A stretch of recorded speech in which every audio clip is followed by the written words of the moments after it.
Chapter 11. The Nest of the Missel Thrush. For 2 or 3 minutes he stood looking round him while Mary watched him, and then he began to walk about softly, even more lightly than Mary had walked the first time she had found herself inside the 4 walls.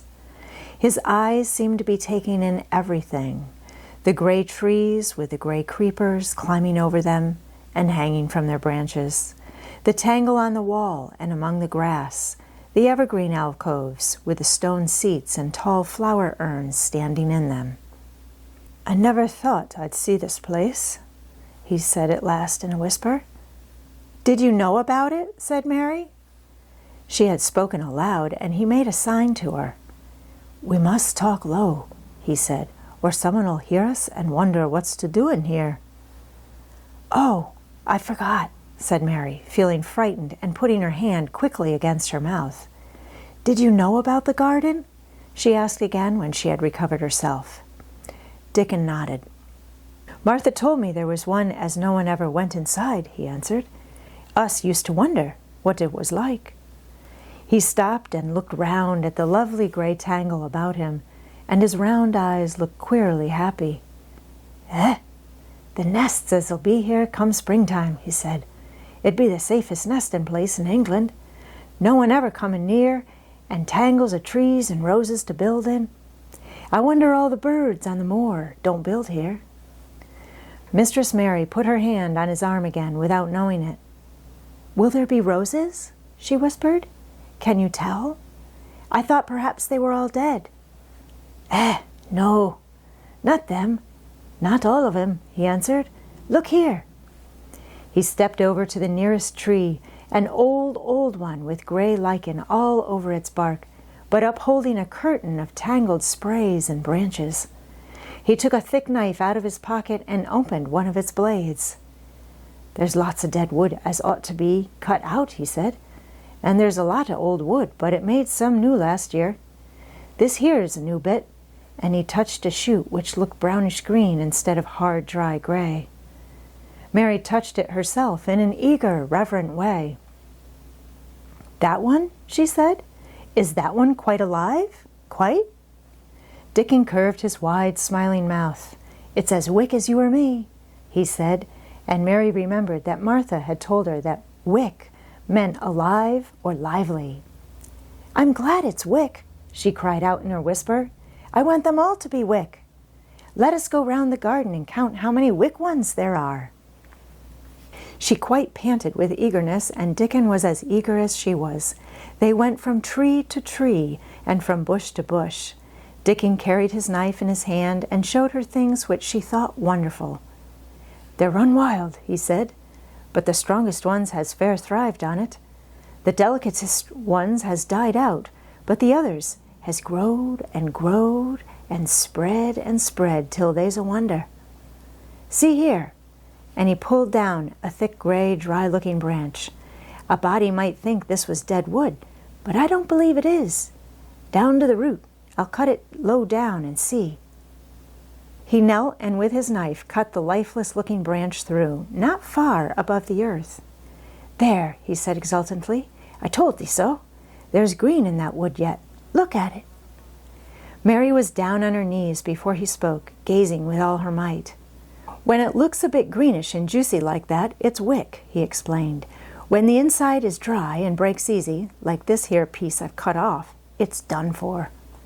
There's a big root here as all this live wood sprung out of, and if the old wood's cut off and it's dug round and took care of, there'll be—" He stopped and lifted his face to look up at the climbing and hanging sprays about him.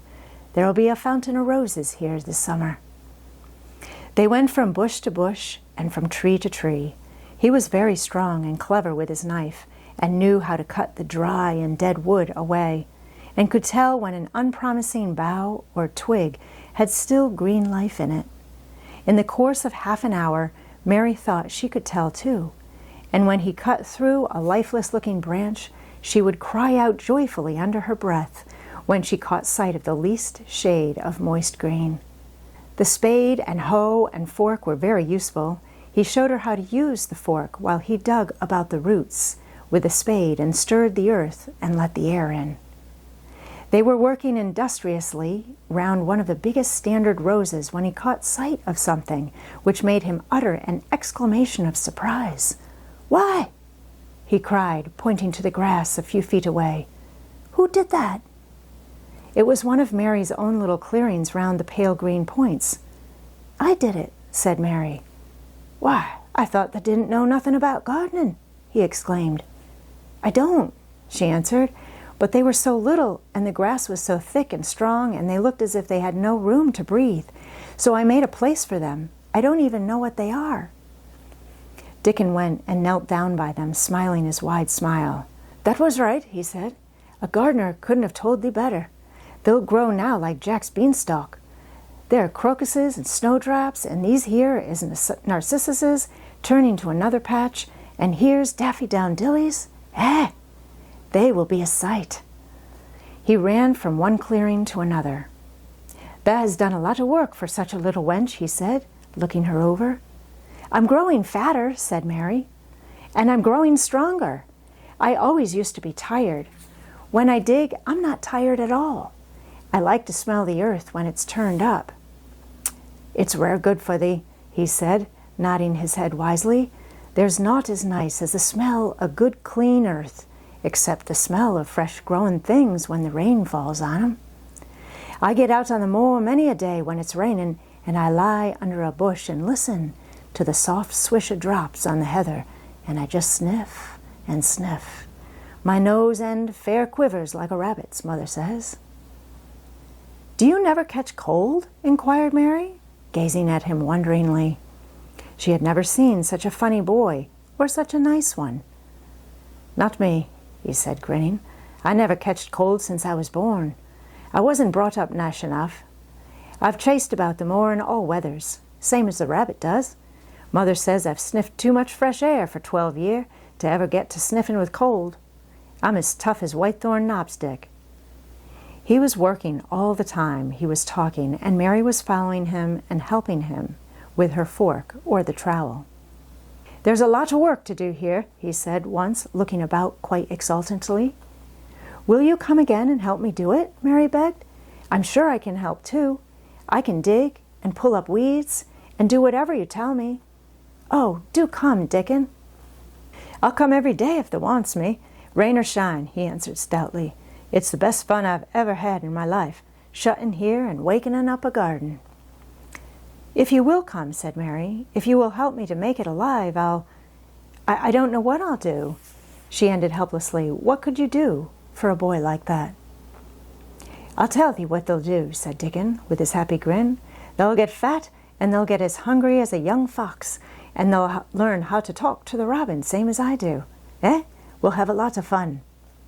He began to walk about, looking up in the trees and at the walls and bushes with a thoughtful expression. "I wouldn't want to make it look like a gardener's garden, all clipped and spick and span, would you?" he said. "It's nicer like this, with things running wild and swinging and catching hold of each other." "Don't let us make it tidy," said Mary anxiously. "It wouldn't seem like a secret garden if it was tidy." Dickon stood rubbing his rusty red head with a rather puzzled look. "It's a secret garden, sure enough," he said, "but seems like someone besides the robin must have been in it since it was shut up 10 year ago."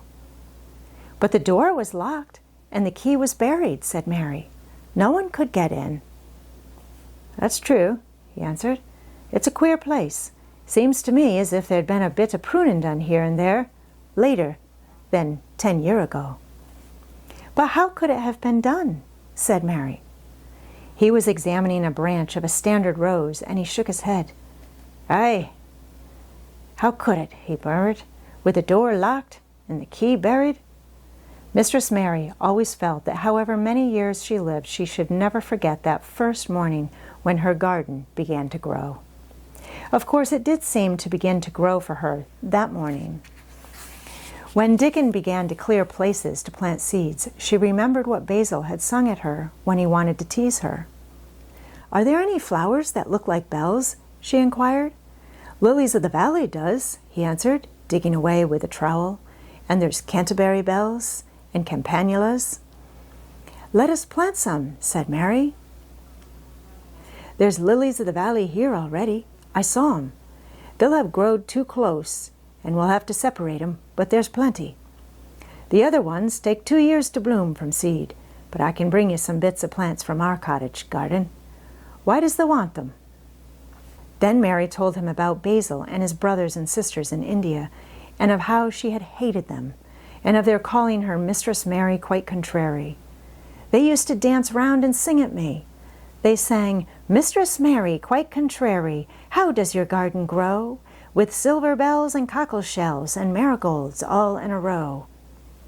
I just remembered it, and it made me wonder if there were really flowers like silver bells." She frowned a little and gave her trowel a rather spiteful dig into the earth. "I wasn't as contrary as they were." But Dickon laughed. He said, and as he crumbled the rich black soil, she saw he was sniffing up the scent of it. "There doesn't seem to be no need for no one to be contrary when there's flowers and such like, and such lots of friendly wild things running about making homes for themselves, or building nests and singing and whistling, does there?" Mary, kneeling by him, holding the seeds, looked at him and stopped frowning. "Dickon," she said, "you are as nice as Martha said you were. I like you, and you make the 5th person. I never thought I should like 5 people." Dickon sat up on his heels as Martha did when she was polishing the grate. He did look funny and delightful, Mary thought, with his round blue eyes and red cheeks and happy-looking turned-up nose. "Only 5 folks as the likes?" he said. "Who was the other 4? "Your mother and Martha," Mary checked them off on her fingers, "and the robin and Ben Weatherstaff."